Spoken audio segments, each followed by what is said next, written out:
যখন তোদের 8টা জিনিসের ওপরে মহব্বত বেড়ে যাবে তিনটের তুলনায়, সেই 8টাকে বাপের মহব্বত, ভাইয়ের মহব্বত, সন্তানের মহব্বত, বিবির মহব্বত, বন্ধুর মহব্বত, সঞ্চিত মালের মহব্বত, ব্যবসা বাণিজ্য চাকরি বাকরির মহব্বত, এবং যে অট্টালিকাটা তুমি বানিয়েছ এই ঘরটির মহব্বত যখন তোমার বেড়ে যাবে, এই 8টার মহব্বতে তখন তুমি পাগল হয়ে থাকবে।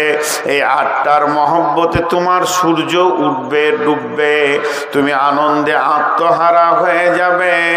তোমার কাছ থেকে 3টে মহব্বত বেরিয়ে চলে যাবে। 3টে তোমার মুখের দাবি থাকবে কিন্তু মহব্বত থাকবে না। সেই 3টে কি? আহাব্বা ইলাইকুম মিনাল্লাহে, আল্লাহর মহব্বত তোমার দিল থেকে চলে যাবে। আমার আল্লাহ সকাল বিকাল তোমাকে 10 বার ডাকবে হাইয়া আলাস সালাহ, তুমি তখন আসবে না। হাইয়া আলাল ফালাহ, এসো তুমি এখানে নিষ্কৃতি নিয়ে যাও। তোমাকে মারবে না, বজরং মারবে না, শিবসেনা মারবে না। আমার অফিসে এসো, আমি রব তোমাদেরকে ডেকেছি। তখন তুমি চায়ের দোকানে থাকবে, তাসের আড্ডাতে থাকবে, তখন তুমি জুয়ার আড্ডাতে থাকবে। আল্লাহর ডাকে সাড়া দেবে না, আল্লাহ তোমার উপরে নারাজ হয়ে যাবে। ও রাসূলিহি, আমার রসুলের উপরে তোমাদের নফরত কত হবে। মুসলমান তোমার গালে দাঁড়িয়ে থাকবে না, বাম হাতে পানি পান করবে, ডান হাতে দাঁড়িয়ে পেশাব করবে, পেশাব করে তুমি পানি নেবে না। মুসলমান তোমার কাছ থেকে রসুলও বিদায় নিয়ে নেবে। আর ওয়াজিহাদিন ফি সাবিলিহি, আল্লাহর রাস্তায় বেরিয়ে আল্লাহর দ্বীনকে প্রতিষ্ঠিত করার চিন্তা তোমার থাকবে না। বিশ্ব নবী বলে গেছেন, তুআল্লিমা লিগাইরিদ দ্বীন, এমন একটা দিন আসবে মুসলমানরা যেদিন মার খাবে, সেদিন কোরআনের মতো নিয়ামতের শিক্ষাটাকে তুচ্ছ করে দিয়ে ভিকিরির জায়গায় রেখে দেবে। আর ইংরেজি বাংলার বড় বড় মিশনগুলোর পেছনে বাপরা দৌড়বে সন্তানকে দেওয়ার জন্যে। আমার কোরআন ভিখারির মতো মসজিদে পড়ে থাকবে। ওই দিন তোমাদের পিঠের চামড়াগুলো কাঁচা তুলবে শিবসেনাতে বজরঙ্গে, আর তোমরা অঝর নয়নে কাঁদবে। আমি আল্লাহ দর্শকের ভূমিকা পালন করব, এতটুকু আমার কাছ থেকে তোমরা হেল্প পাবে না। তার কারণ হচ্ছে তোমার সঙ্গে আমার তালাক ঘটে গেছে। তুমি তুমি কোনো দায়িত্ব নাই। আমি যে মেয়েটাকে বিয়ে করেছি ওই মেয়েটা হলো আমার বিবি, তাকে আমি ভালোবাসি, তার সঙ্গে আমার প্রেম আলাপ আছে, তার আমি কসমেটিক্স দিই, কাপড় দিই, তার খাওয়ার চিন্তা করি। মেয়েটা অসুস্থ হলে আমাকে বড় কষ্ট লাগে, নানান চিন্তায় তাকে আমি নিয়ে আছি। যেদিন মেয়েটির লোক ডেকে খোলা তালাক নেবে, এর সঙ্গে আমি আর সংসার করব না, এর সাথে আমার কোনো সম্পর্ক থাকবে না। ওই দিন মেয়েটার সাথে আমার তালাক ঘটে গেল সামাজিকভাবে। সমাজ জেনে নিল মেয়েটির সঙ্গে আমার চিরতরের তালাক হয়ে গেছে। ওই মেয়েটি সামনে ঈদে অপেক্ষা করছে, আমার জন্য নতুন কাপড় আসবে, আমি তাকে কাপড় কিনে দিব। এই চিন্তাটাই হলো তার ভুল।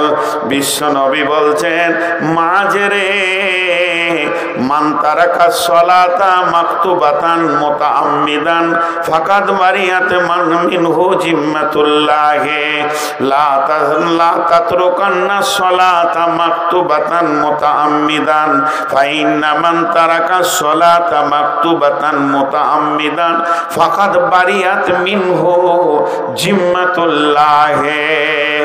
আল্লাহর নবী বলছেন, হে মাজ, আমার উম্মতদেরকে বলে দাও, কেউ যদি হে মাস তুমি জীবনে জ্ঞান বশত স্বেচ্ছায় এক ওয়াক্ত নামাজ কামাই করবে না, এক ওয়াক্ত নামাজ ছেড়ে দেবে না, হে মাস শুনে নাও, আমার যে উম্মত এক ওয়াক্ত নামাজ জ্ঞান বশত স্বেচ্ছায় ছেড়ে দেয়, আল্লাহর সঙ্গে তার সম্পর্ক কেটে যায়। ফাকাদ বারিয়াত মিনহু, আল্লাহ তার থেকে আর কোনো সম্পর্ক রাখে না, তাকে মারছে না কাটছে এ ব্যাপারে আল্লাহর কোনো জিম্মা নাই। ফাকাদ বারিয়াত মিনহু জিম্মাতুল্লাহ, আল্লাহ তার জিম্মা থেকে বাড়ি পেয়ে যায়। বলেন, আমাকে একজন হাজি সাহেব প্রশ্ন করেছিলেন, নাম বললে জিজ্ঞেস করে বুঝতে পেরে যাবেন। বিখ্যাত হাজি পশ্চিমবঙ্গে এমন কোন নাই যার নাম জানে না মানুষ।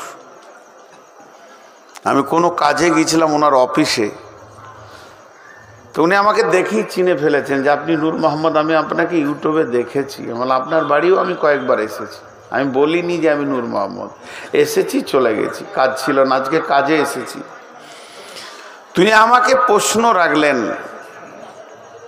যে ভাই, এই যে পরিস্থিতি মুসলমানদেরকে ধরছে আর কাটছে, তা আল্লাহ এখন কি করছে? জি ভাই, আজকে ভারতবর্ষের সৈন্য সংখ্যা কত? 30 লাখ। আজকে বাংলাদেশের সৈন্য সংখ্যা কত? 5 লাখ। আজকে পাকিস্তানের সৈন্য সংখ্যা কত? আর কিছু। আজকে চীনের সৈন্য সংখ্যা কত? 40 লাখ। একটা সৈন্য সংখ্যা আছে, সৈন্যটাকে বলে শক্তি, দেশের শক্তি। দেখবেন বর্ডারে লেখা আছে বর্ডার সিকিউরিটি বল, ক্ষমতা বল, হিন্দিতে লেখা থাকে। তো এগুলো হলো দেশের শক্তি। আচ্ছা, সারা পৃথিবীর সমস্ত সৈন্যের শক্তির থেকে আমার আল্লাহর শক্তি কম? আপনাদের ধারণা কি? আল্লাহু আকবার। আল্লাহকে কিছু করতে হয়? আল্লাহ সবই করেন, কিন্তু কিছু করতে হয় না, হুকুম করলেই হয়ে যাবে, হুকুম করলেই হয়ে যাবে। আল্লাহ এখনই হুকুম করবে, রাত্রি 11:30টায়, সকালে উঠে দেখবেন গোটা দেশ মুসলিম হয়ে গেছে। আল্লাহর কাছে যথেষ্ট, এটা আল্লাহর হুকুমটাই যথেষ্ট। তারপরও আল্লাহ সৈন্য সংখ্যা সম্পর্কে কি বলছেন? শবে মেরাজের রাত্রিতে বিশ্ব নবী সফর করলেন। প্রথমে বাইতুল্লাহতে 2 রাকাত নামাজ পড়লেন, এরপরে বাইতুল মামুরে 2 রাকাত নামাজ, বাইতুল্লাহ 2 রাকাত নামাজ পড়ে তারপরে বিশ্ব নবীকে বর্রাকে জিব্রাইল নিয়ে চলে গেলেন ফিলিস্তিনে, যেটা মসজিদে আকসা, যেটাকে নিয়ে ঝামেলা চলছে, ওই জায়গায় গিয়ে উনি 2 রাকাত নামাজ পড়লেন।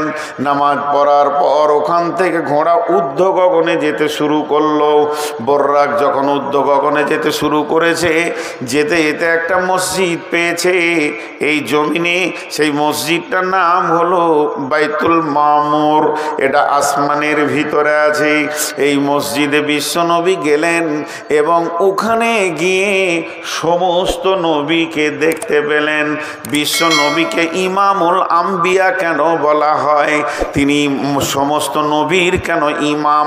আদম আলাইহিস সালাম ও নবী মুহাম্মদ সাল্লাল্লাহু আলাইহি সাল্লামের পেছনে নামাজ পড়েছেন, ওখানে সমস্ত নবী রয়েছে।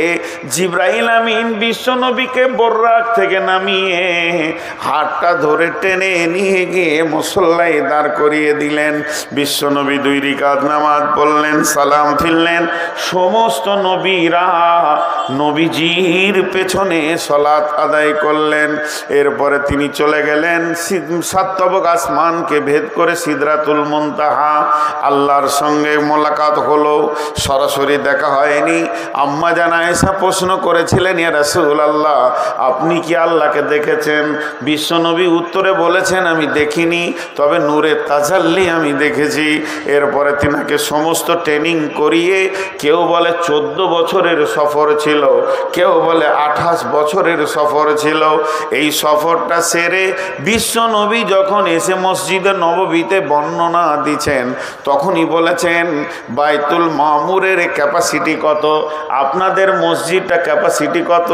এখনই অঙ্ক করলেন, প্রত্যেকটা মুসল্লাতে একটা মানুষকে 8 ফুট না জায়গা লাগে নামাজ পড়তে। এটা কয় ফুট হচ্ছে দেখলেন? তাহলে বিশ্ব নবী গো ওই মসজিদটা ক্যাপাসিটি কতটা? নবীজি বলেছেন, শুনে লাও, ক্যাপাসিটি শুনে লাও, সেই সাথে ফেরেশতা সংখ্যাও শুনে লাও। একসঙ্গে আল্লাহর 70,000 ফেরেশতা সেখানে নামাজ পড়ে। একসঙ্গে আল্লাহর 70,000 ফেরেশতা সেখানে নামাজ পড়ে।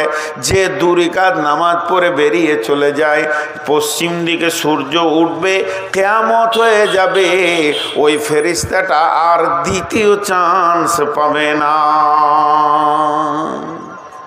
সৈন্য সংখ্যা কত হলো? 12,500। মাথা নাড়িয়েছে, বলছে হ্যাঁ।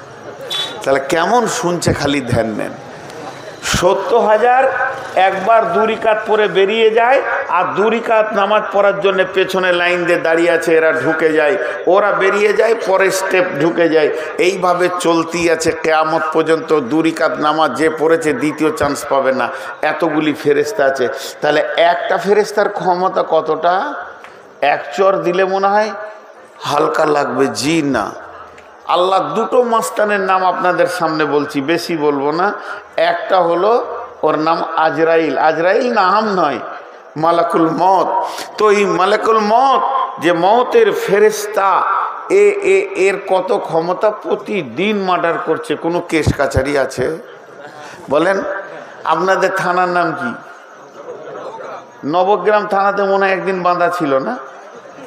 হ্যাঁ বলছে, হ্যাঁ ছিল। মাথা লড়াইছে, ও কি বুঝছে আল্লাহ জানে। জি, প্রতিদিন চালিয়ে যাচ্ছে আজরাইল, প্রতিদিন চালিয়ে যাচ্ছে। ওকে বাঁধার ক্ষমতা কারো নাই। একজন বাংলাদেশি বক্তা, উনি মজাক করছেন, বলেননি যে এরকম হাদিস আছে। একজনের বাপ মরে গেছে, দৌড়ছে থানাতে গিয়ে বলছে, এসপি সাহেব তাড়াতাড়ি করে কেস লেখেন। বলে কি হলো? আমার আব্বা এক্ষুনি মার্ডার হয়ে গেল। কখন? বলে সকাল 7টায়। তাড়াতাড়ি খাতাতে লিখছে, মার্ডার হয়েছে। কোথায়? বাড়িতে। কিভাবে? বলে আজরাইল মেরেছে। হ্যাঁ, কলম ফেলে দিয়েছে। বলছে ওর নাম লিখতে গিয়ে আবার না জানি আমার উপর আবার কিছু হয়ে যায় না। তাহলে একটা মাস্তান বিশ্ব সামালতে পারছে না। মুদি যদি আজরাইলের নাম 3 বার শুনে তো চুচু চুচু করে পেশাব করবে। কিন্তু সে কার কন্ট্রোলে আছে? আজরাইল। জোরে বলেন, কার? বিসমিল্লাহির রহমানির রহিম। ওয়া নুফিকা ফিস-সূরি ফাসাইকা মান ফিস-সামাওয়াতি ওয়া মান ফিল আরদি। আল্লাহর আর একটা সৈন্যর নাম হলো ইসরাফিল। ইসরাফিল সুর ফুঁকে দেবে। ভারত কেন? রাম মন্দির কেন? আর জগন্নাথ মন্দির কেন? আর কি মসজিদ কেন? মন্দির কেন? পৃথিবীটা ময়দান বানিয়ে দেবে। আল্লাহ তো দূরের কথা, আল্লাহকে এখন জমার খাতায় রেখে দিলাম। আমার আল্লাহকে হাত লাগাতে হবে না। আমার আল্লাহ তার হাতকে নাপাক করবেন না। তিনি গোটাই পবিত্র থাকবেন। একটা হুকুম মেরে দেবে ইসরাফিলকে, বিশ্বটাকে ধ্বংস করে দেবে। এই রকম ক্ষমতা নিয়ে তিনি বসে রয়েছেন গদিতে। আর আমরা হলাম তার পাছাটা গোলাম, আর আমাদেরকে কাটা হচ্ছে। তাহলে আমাদের মালিক এখন কি করছে? নিশ্চয় মালিকের সঙ্গে সম্পর্ক কেটে গেছে। এই জায়গাটা যদি কেউ রিপেয়ার করে নিতে পারে, আল্লাহ তাবারাক ওয়া তাআলা সূরা নূরের মধ্যে বলছেন, বিসমিল্লাহির রহমানির রহিম। ওয়াদাল্লাহুল্লাযীনা আমানু মিনকুম ওয়া আমিলুস সলিহাতি লা ইস্তাখলিফান্নাহুম ফিল আরদি কামা ইস্তাখলাফাল্লাযীনা মিন ক্বাবলিকুম। আরেকবার বলছি, বিসমিল্লাহির রহমানির রহিম। ওয়াদাল্লাহ ওয়াদাল্লাহুল্লাযীনা আমানু মিনকুম ওয়া আমিলুস সলিহাতি লা ইস্তাখলাফুল্লাযীনা মিনকুম কামা ইস্তাখলাফুল্লাযীনা লা ইস্তাখ দেখছো খালি মাথা ভুল করে ওয়াদাল্লাহুল্লাযীনা আমানু মিনকুম ওয়া আমিলুস সলিহাতি আল্লাহ তাবারাক ওয়া তাআলা বলছেন আমি তোদের সঙ্গে ওয়াদা করছি। আচ্ছা আর একটা মাঝে কথা বলেলেন, আমি আয়াতটা ততক্ষণ বের করে নিই মাঝে। আচ্ছা আমার ওয়াদা, আমি যে ওয়াদা করেছি আজকে জালসায় আসবো, যদি আল্লাহ তৌফিক না দিত আসতে পারতাম? ধরেন বাড়ি থেকে বের হয়ে 5 গ্রামে গাড়িটা 3 পাল্টি, তাহলে হসপিটাল যেতাম। তাহলে আমার আসার কোনো ক্ষমতা নাই। আমি যেখানে এসেছি আমি আসিনি, আমার আল্লাহ আমাকে তৌফিক দিয়েছে বলেই পৌঁছাইতে পেরেছি, ঠিক না? তো যখন আমি ওয়াদা করব তখন কি বলবো? ইনশাআল্লাহ আপনাদের জালসায় আমি আসছি। যখন ইনশাআল্লাহ বলবো তো আমার আল্লাহ আমাকে তৌফিক দেবেন। তা এই তৌফিকটা পেলে তবে আমি আসতে পারবো। কিন্তু আল্লাহকে কোনো তৌফিক লাগবে? আল্লাহ যদি কোনো ওয়াদা করে তৌফিক লাগবে? এতগুলো লোক, পেছনের লোক একটু আগে চিল্লাইছিলেন তো। আমি সলিড কোরআন হাদিস দিয়ে আজকে মলম দিয়ে যাচ্ছি, ঘা ভালো হয়ে যাবে, কিন্তু মেয়েরা শুনছে না, ওরা মুড়ি ভাজতেই আছে। জি আপনারা শুনেন, মানে আমি তো আবার নারী বিশেষজ্ঞ, আমি বুঝি যে ওরা শুনবে না। ওরা এসেছে বহু দিনের পুরাতন গল্প গুজব উজাড় করছে। আচ্ছা ওরা ওদের কাজ করুক, আপনারা আমার সঙ্গে কথা বলেন। আল্লাহ কোনোদিন ওয়াদা খিলাফ করেন না। এবার আমি বলছি সূরা নূরে চলে যাবেন, 55 নম্বর আয়াতটা খুলবেন। আল্লাহ কি বলছেন? ওয়াদাল্লাহুল্লাযীনা আমানু মিনকুম ওয়া আমিলুস সলিহাতি লা ইস্তাখলিফান্নাহুম ফিল আরদি কামা ইস্তাখলাফাল্লাযীনা মিন কাবলিকুম। আল্লাহ তাবারাক ওয়া তাআলা বলছেন আমি ওয়াদা করছি রে সারা বিশ্বের মুসলমান, আমার ওয়াদাটা শুনেলে তোরা ঈমান আনার পর আমার ভালো আমলের ভিতরে তোরা ঢুকে যা।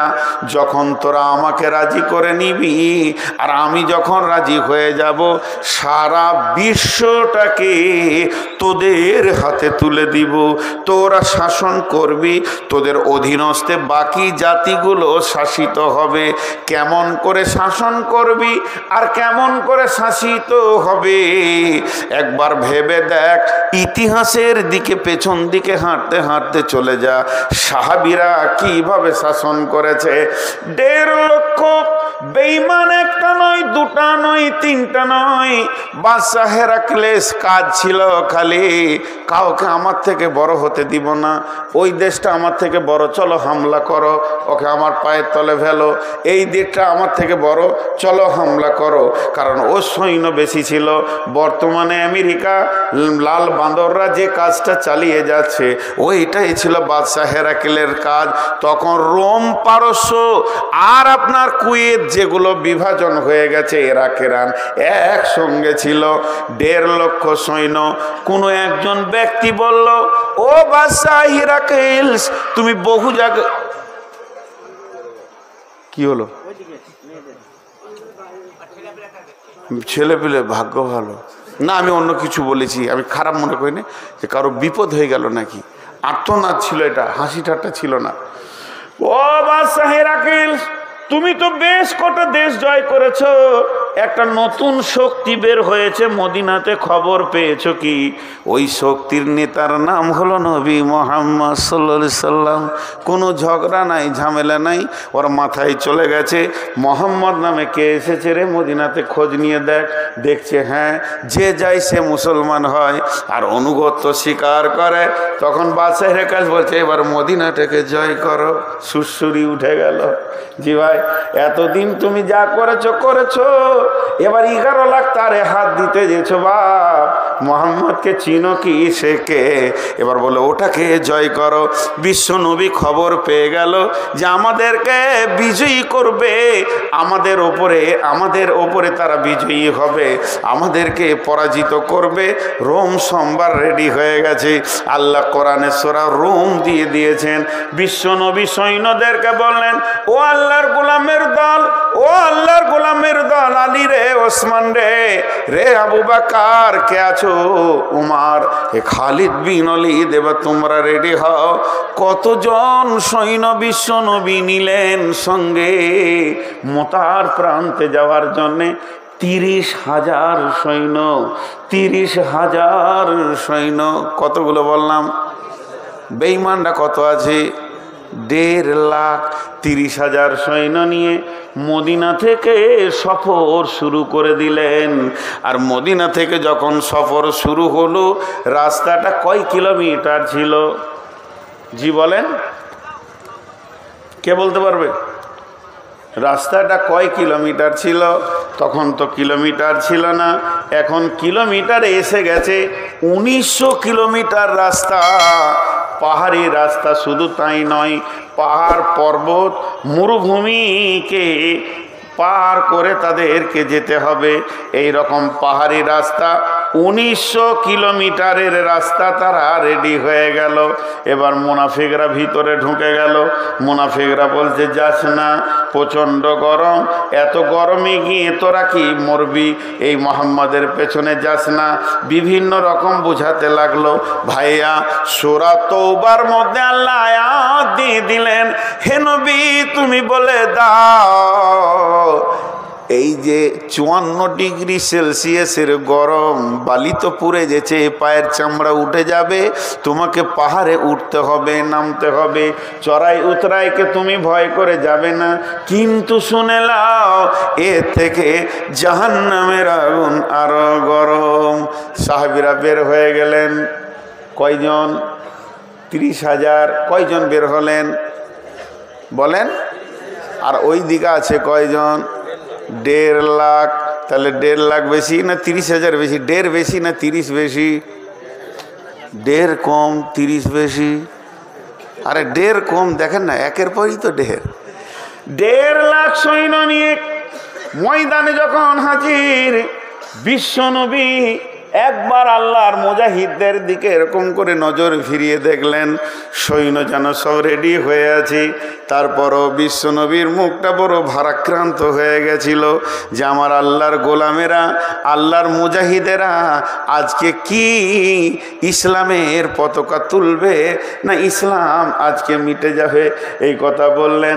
মনে মনে ভাবছেন, আল্লাহর কাছে হাত দুটি তুলে দিয়ে বললেন, রব্বানা, হে আমাদের রব, উনসুরনা, তুমি আমাদেরকে সাহায্য করো, আলাল কওমিল কাফিরিন। চেহারাতে একটু ছাপ পড়েছে, চিন্তা ছাপ। হযরত উমর কি বলছেন, ইয়া রাসূলুল্লাহ, ইয়া হাবিবাল্লাহ, আপনি কি কোনো টেনশন করছেন নাকি? হযরত উমরকে বিশ্বনবী বলে ফেলেন, উমর রে, আজকে তোমার কি মনে হয়? হযরত উমর বলেন, ইয়া রাসূলুল্লাহ, বিজয়ী তুলব ইনশাআল্লাহ, ইসলামের পতাকা রোমের মাটিতে গেড়ে দিয়ে চলে যাব, রোম আজকে আমাদের হাতে আসবে। হযরত উমরের কথাটা শুনে বিশ্বনবী বললেন, উমর রে, ছাগলের সঙ্গে বাঘের যুদ্ধ হচ্ছে, 30টা তোমরা দাঁড়িয়ে আছো, 30,000, ওরা দাঁড়িয়ে আছে 1.5 লক্ষ।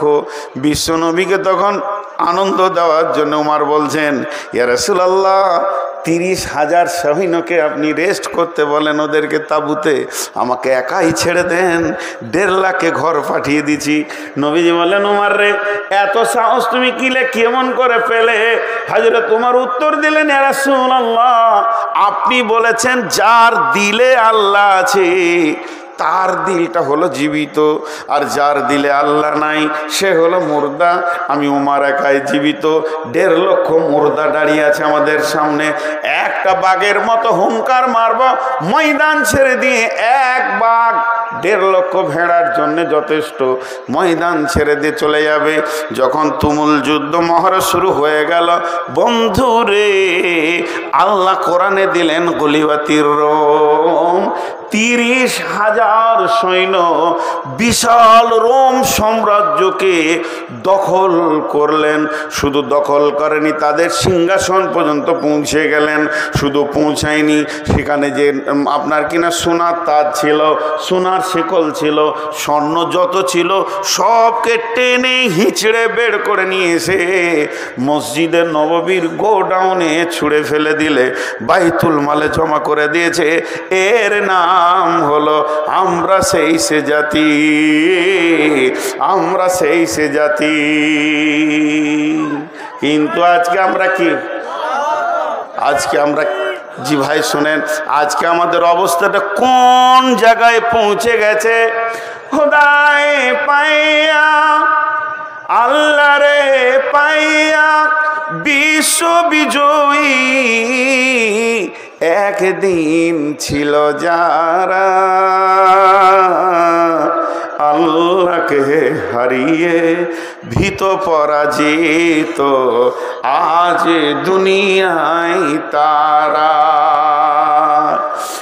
আল্লাহর সঙ্গে যুক্ত সদাই ছিল যাহাদের মন,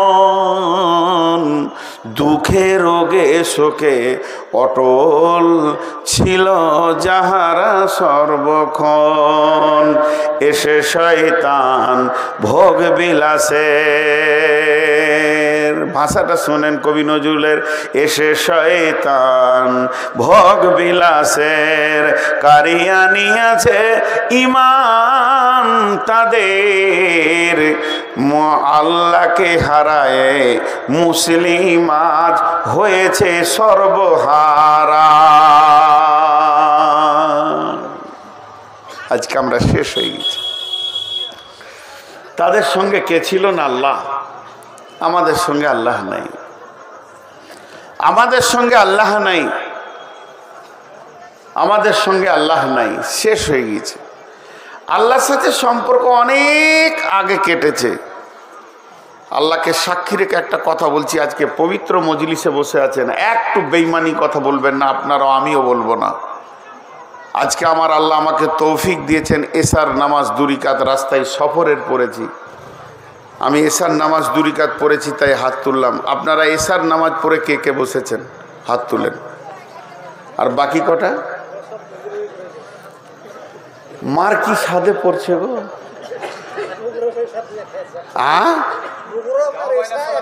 যাই করেছেন এশার নামাজ পড়েছেন কিনা, আর বাকি যেগুলো হাত উঠলো না, আহা, এরা বজরঙ্গের থেকেও খারাপ, এরা বিজিবির থেকেও খারাপ। ভাই আমার, ভাবিয়েন না লোককে দোষ দিতে সময় লাগে, কিন্তু আমি কে নিজেকে খুঁজে পাইনি। চলেন, সেই রোম সম্রাট চলে আসলো জেরুজালেম। বেশি সৈন্য যায়নি, শুধুমাত্র হযরত ওমর একা গেছিলেন। জেরুজালেম বেঈমানদের হাতে ছিল, পাদ্রীদের হাতে ছিল, খ্রিস্টানের হাতে ছিল। জেরুজালেম শাসন হতো খ্রিস্টানদের মতবাদে। কিন্তু হযরত ওমর যখন তৌহিদের দাওয়াত নিয়ে পৌঁছিয়ে দিলেন, তৌহিদের দাওয়াত নিয়ে তোমরা জেরুজালেম পৌঁছে যাও, তখন তারা জেরুজালেমের যারা সৈন্য ছিল মুসলিম সৈন্যদেরকে তারা কেল্লায় আবদ্ধ করে দিল এবং বলল যে তোমার যতদিন না আসবে তোমাদের ছাড়া হবে না। পত্র দ্বারা হযরত ওমরকে চিঠি লেখা হলো, ওমর তুমি একবার জেরুজালেমের মাটিতে পা দাও, তুমি জেরুজালেমে আসলে তোমার সঙ্গে বসে আমি একটা আলোচনা করে নিব, কারণ তুমি হচ্ছো বিশাল সাম্রাজ্য, 2200 বর্গ কিলোমিটার মানে অধিপতি, কিংবা 18 লক্ষ বর্গ কিলোমিটারের অধিপতি জেরুজালেম। আমি তো একটা ছোট দেশ নিয়ে বাস করছি।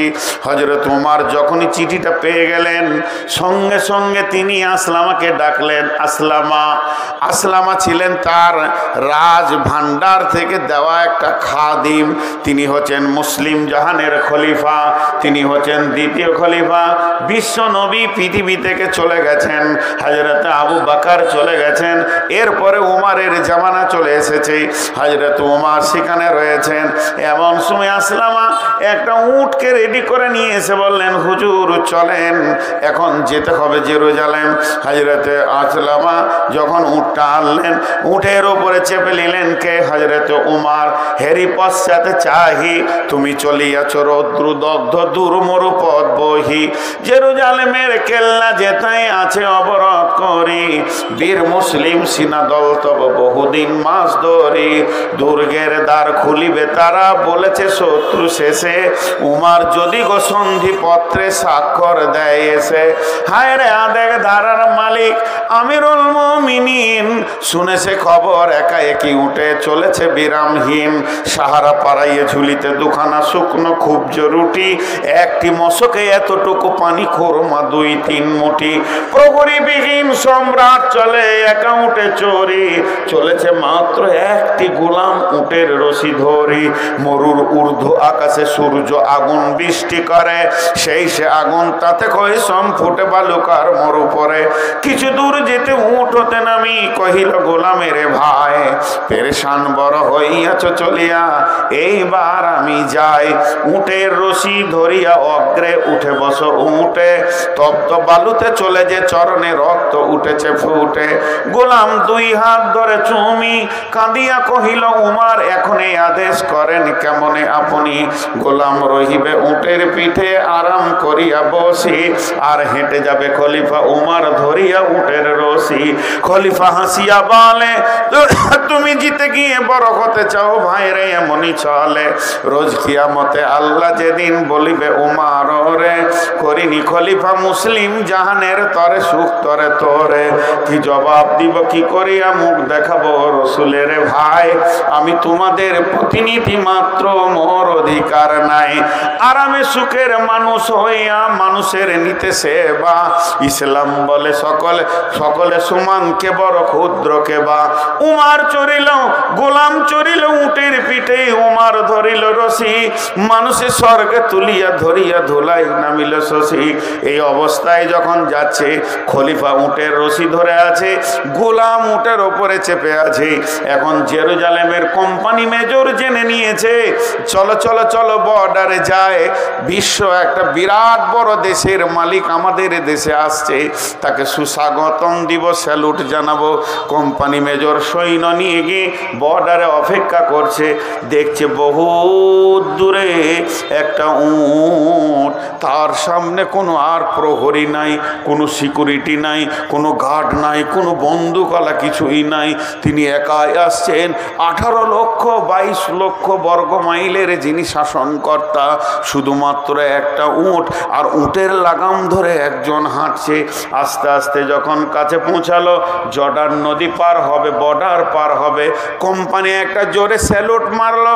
মেজর স্যালুট মারার পর বলছেন, আদব নেবেন জাহাপনা, আমাদের দেশে আসার জন্য আমরা অনেক আনন্দিত হয়েছি, আপনাকে সুস্বাগতম দিচ্ছি আমাদের দেশে।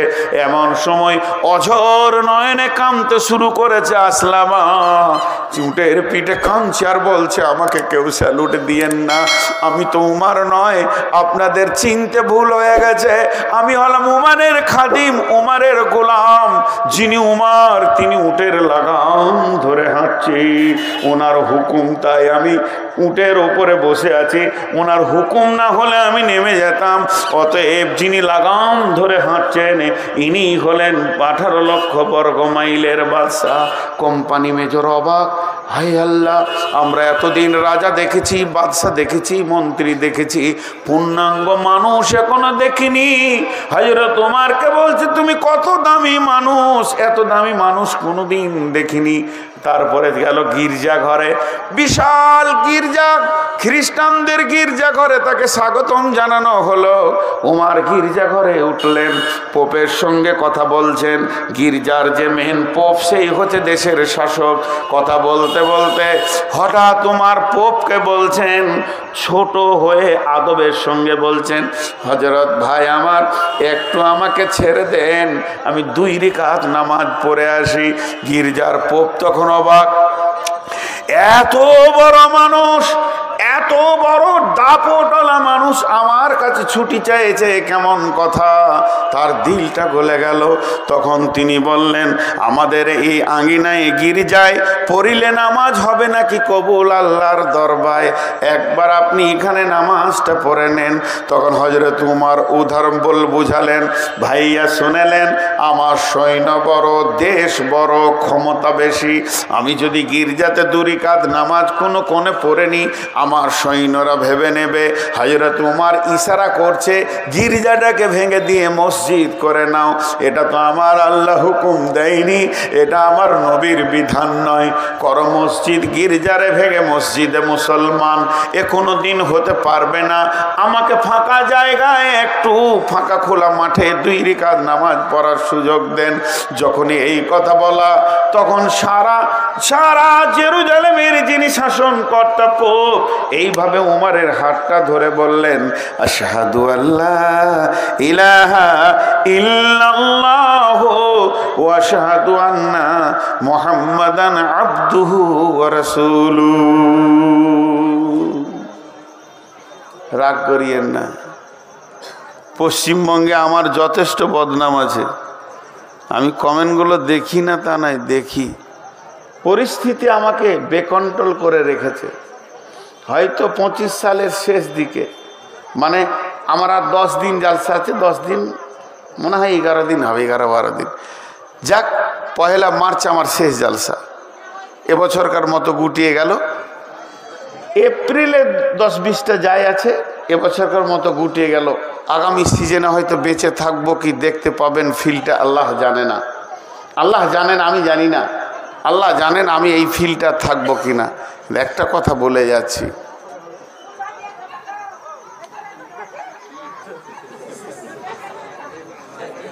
পানি খাই। হ্যাঁ, আমি তা বলছি না। মেয়েগুলো এত চিল্লাইছে, আমাকে ভয় লাগছে যে বোম এনেছে নাকি, ছুড়ে দিতে পারে। তো আমি আপনাদের সামনে একটা কথা বলে যাচ্ছি, খুব ঠান্ডা মাথায় আপনারা কথাটা শুনবেন। ভুল হলে আপনাদের পায়ের জুতোগুলো আমার মাথাতে ছুঁড়বেন, আমি ফুল বলে কুলিয়ে নেব। আমি আলিমদেরকে আগে বলছি, এই জাতির প্রথম শ্রেণী হচ্ছে আলিম। এখন মসজিদে ইমাম ভাতা চলছে কি চলছে না? জায়েজ না জায়েজ বলবো না, আমার ক্ষমতা নাই, ফতোয়া দিতে পারবো না, চলছে। তো একটা এলাকায় থানাতে মনে হয় একটা করে ইমামকে লিডার বা নেতা করা হয়েছে। কথা বলেন, হয়েছে কি হয়নি? এখন কোনো ইমাম যদি মসজিদ চেঞ্জ করছে, তোর নামটাও চেঞ্জ করতে হচ্ছে, এই সমস্যায় রয়েছে। তো তার কাছে যেতে হবে। তার সাথে আবার ব্লকের, তারপরে আপনার এমএলএর সব একটা নেটওয়ার্ক করা আছে, সরকারিভাবে দেওয়া আছে। আচ্ছা, ও ঘোষ খেছে কি খেছে না? ওকে যদি পঞ্চায়েতে প্রদান করা হয় একটা মসজিদের ইমামকে, আর তার পেছনে যে মুসল্লি কটা নামাজ পড়ছে, তারা যে কোন সুখে পড়ছে আল্লাহ জানে। বলেন, মুসলমানদের প্রথম শ্রেণীটার অবস্থা বললাম। ঘোষ খেছে মসজিদের ইমাম। আজকে গোটা ভারতটায় যত হিন্দু, জৈন, খ্রিস্টান, বৌদ্ধ, শিখ আছে, সবাইকে গদি থেকে নামিয়ে দিয়ে মৌলবি কটাকে যদি খালি এমএলএ, এমপি আর মন্ত্রী করে দেওয়া হয়, এরা যত ঘোষ খাবে এরাও তো খায়নি। তাহলে কোন সুখে আমাদের কিন্তু থাকতে দিবে? আমরা আমাদের লিগগুলোকে খুঁজে পেছি না। রাগ করলে নাকি রে ভাই? হ্যাঁ, পানি খাই। আমি পানি খাচ্ছি না, জিভ ভিজাচ্ছি। আপনাদের আমার কথাটা বিরক্ত লাগলো, খারাপ লাগলো? এবার চলেন, সমস্ত জাতির নেতাদের কথা বাদ দেন। ওদের দলিল নাই, আল্লাহ নাই, রসুল নাই, কোরআন নাই, হাদিস নাই। দলিল নাই, আল্লাহ নাই, রসুল নাই, কোরআন নাই, হাদিস নাই।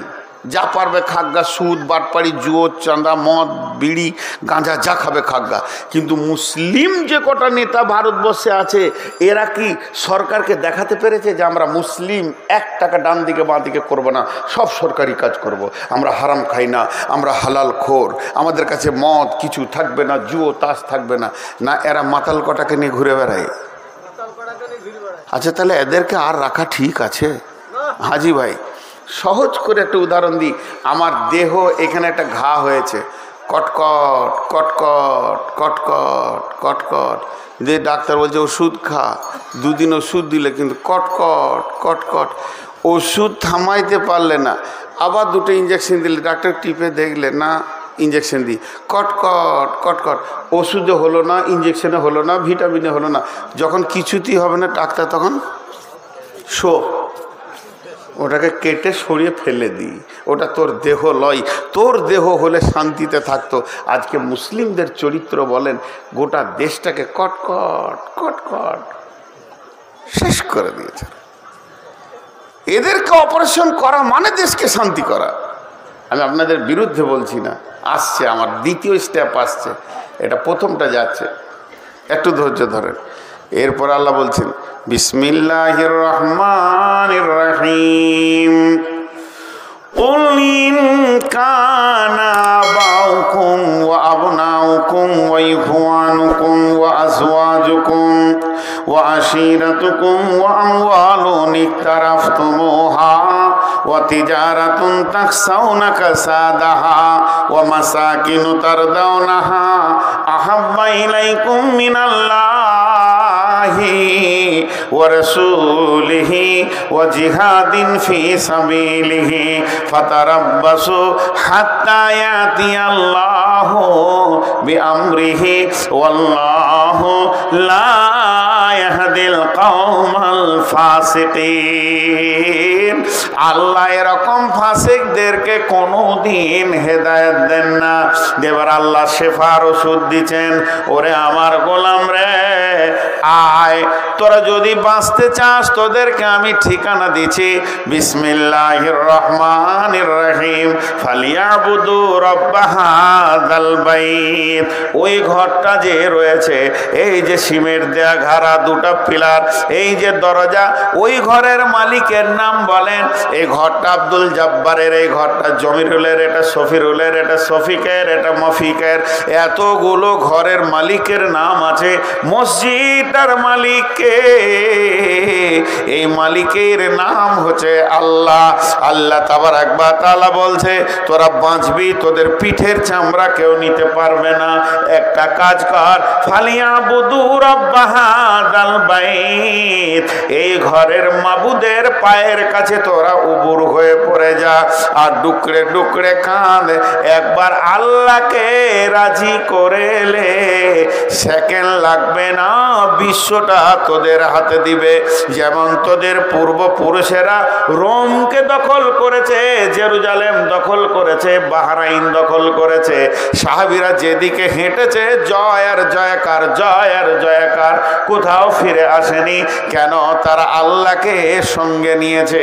বন্ধুরা আমার, আবু জাহেল, আবু সুফিয়ান আর উমাইয়া বেঈমানেরা কোনদিন বিশ্ব নবীর সঙ্গে লড়াই করে যখন পারছে না, তখন তারা গোয়েন্দা পাঠালো, যা তোরা সাহাবীদের ভিতরে থাকগা। মুনাফিকরা এসে সেখানে থাকতে শুরু করে। কি করে কেমন করে অস্ত্র চালায়।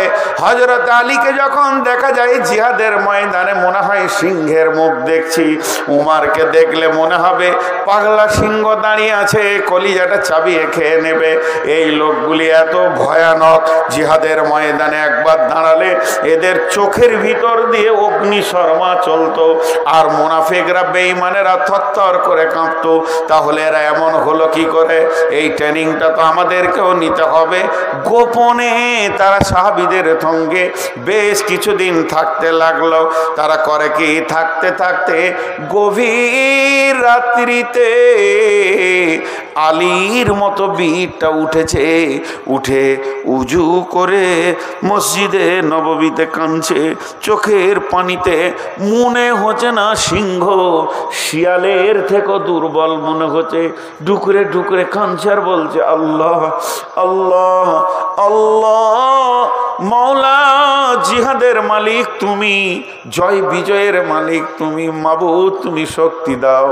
ফজরের পর আবার সিংহ হয়ে গেছে, তার মানে সারা রাত আল্লাহর সঙ্গে কানেকশন, আর সারা দিন জিহাদের ময়দানে মাস্তান। এদেরকে কে হারাবে? আমাদের তো আল্লাহ নাই, আমাদের তো রসুল নাই, চেহারাতে রসুল নাই, ইবাদতে আল্লাহ নাই।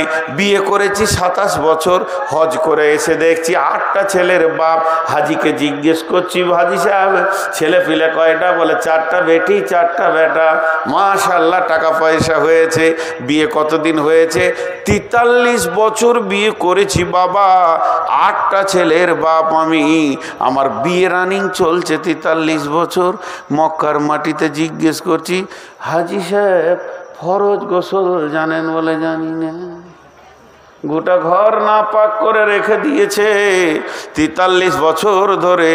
এ হাজির ঘরে কোন ফেরেশতা ঢুকবে রে বন্ধু? এবার তার বেটারা জানে কিনা জানি না ওই ঘরটার অবস্থা কি হয়ে আছে। শয়তান বলবে এত বড় শয়তানি তো আমি বলি নাই, সারা বছর ঘরকে না পাক করে রেখে দে। মুসলমান, তোমাকে মুসলমান হতে হবে। এর জন্য আল্লাহ কোরআনে বলেছেন, ইয়া আইয়ুহাল্লাযীনা আমানু আমিনু, ঈমানদার তুমি ঈমানদার হয়ে যাও। ইয়া আইয়ুহাল্লাযীনা আমানু কু আনফুসাকুম ওয়া আহলিকুম নারা, হে ঈমানদারেরা তুমি নিজে বাঁচো, তোমার আহালকে জাহান্নামের আগুন থেকে বাঁচাও। এত কথা আল্লাহ বলেছেন যে আমার আল্লাহ সূরা সফের ভিতর কি বলছেন দেখেন, আমাদেরকে বাঁচার টিপস দিচ্ছেন। বিসমিল্লাহির রহমানির রহিম, ইয়া আইয়ুহাল্লাযীনা আমানু হাল আদুল্লুকুম আলা তিজারাতিন তুনজিকুম মিন আযাবিন আলীম তুমিনুনা বিল্লাহি ওয়া রাসূলিহি ওয়া তুজাহিদুনা ফি সাবিলিল্লাহি বিআমওয়ালিকুম ওয়া আনফুসিকুম যালিকুম খায়রুল লাকুম ইন কুনতুম তা'লামুন। একটা মজার কথা আপনাদেরকে শোনাই। প্রেয়ার স্কুলে হয় কি হয় না? স্কুলে মাদ্রাসাতে কেমন করে দাঁড়ায়? লাইন সোজা করে দাঁড়ায় কি না? এই কথাটা উত্তর দেবেন আপনারা। এর মধ্যে যুক্তি কথা আছে। এটা আমি পেয়েছি গোলাম মর্তুজার কাছ থেকে। তখন আমি বায়ান শুনছি বসে বসে, শিশু অবস্থায় খুব দামি কথা বলেছিলেন, এখন আমার ব্রেনে সেটা আছে। প্রেয়ার লাইন হয় একটার পেছনে একটা, একটার পেছনে একটা, এটা একটা লাইন, এটা একটা লাইন, এটা একটা লাইন। আচ্ছা, একের পেছনে এক হলে কয়জন হলো? বলে না, মুখ খুলে না। তার পেছনে এক কয় হলো? তার পেছনে এক কয় হলো? 4। ওরা কয়জন হলো? 4 জন। আর আমার রসুল প্রেয়ার লাইন কিভাবে শিখিয়েছেন? একের পেছনে এক না একের পাশে এক? মসজিদে নামাজে কেমন দাঁড়ান? একের পাশে এক। তা একের পাশে এক হলে কত হয়? 11। তার পাশে এক হলে কত হয়? তার পাশে এক হলে কত হয়? হ্যাঁ, মুসলিম যদি 4টা দাঁড়ায় ওদেরকে 1000টা আসতে হবে। এখনো এই ক্ষমতাটা মুসলমানদের আছে। কি বলেন? আল্লাহ এখনো কেড়ে নেয়নি। ভারতবর্ষে যে কটা মুসলমান আছে ওরা জানে একবার যদি হুঙ্কার ছাড়তে শুরু করে তো ওরা পেচ্ছাপ করে পালিয়ে যাবে। প্রশাসন শুধু ওদের সাথ দিচ্ছে তাই, তারপরও ভারতবর্ষের মুসলমান এখনো ধৈর্যের উপরে দাঁড়িয়ে আছে। যেদিন ধৈর্যের বাঁধ ভাঙবে, যেদিন এরা নামবে, সেদিন বিশ্বের অন্য জাতিরা পালাবার রাস্তা পাবে না। কারণ কি? কারণটাও বলে দিই। এই আয়াতে আছে, আমি আয়াত পড়েছি, আপনাদের বিরক্ত লাগছে নাকি? এই আয়াতে আছে, আমি বললাম আজকে অনেক মূল্যবান কথা বলবো। আমাকে একজন হিন্দু ভদ্রলোক মালদাতে জিজ্ঞেস করছে, অনেক মহব্বতের মানুষ, খুব দেখা সাক্ষাৎ হয়, বলছি এত মারার পরও এরা পেঁচুচ্ছে না কেন? তখন আমি ওকে দুটো কথা বললাম, যে মনে করেলেন একটা 20 তলা বিল্ডিং, বিশাল ছাদ, 200 মিটারের ছাদ, মন দিয়ে শুনবেন, ওকে যে উদাহরণটা দিয়েছিলাম, আর দুজনাই হচ্ছে পাকা চোর, ওই ছাদে লুকিয়ে আছে, আর এসপি গিয়েছে, আর যেই এসপিকে দেখেছে ওরা দৌড়তে শুরু করেছে ছাদে, কিন্তু এসপি কি ছাড়বে? এসপি ছাড়বে না।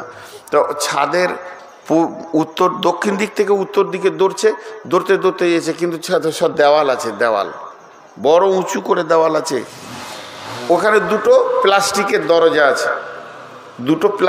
দরজা আছে, তো একজন দরজাকে লাত মেরে দিয়ে ওইদিকে চলে গেল, আর একজন দরজার কাছে গিয়ে এসপিকে ধরা দিয়ে দিলে।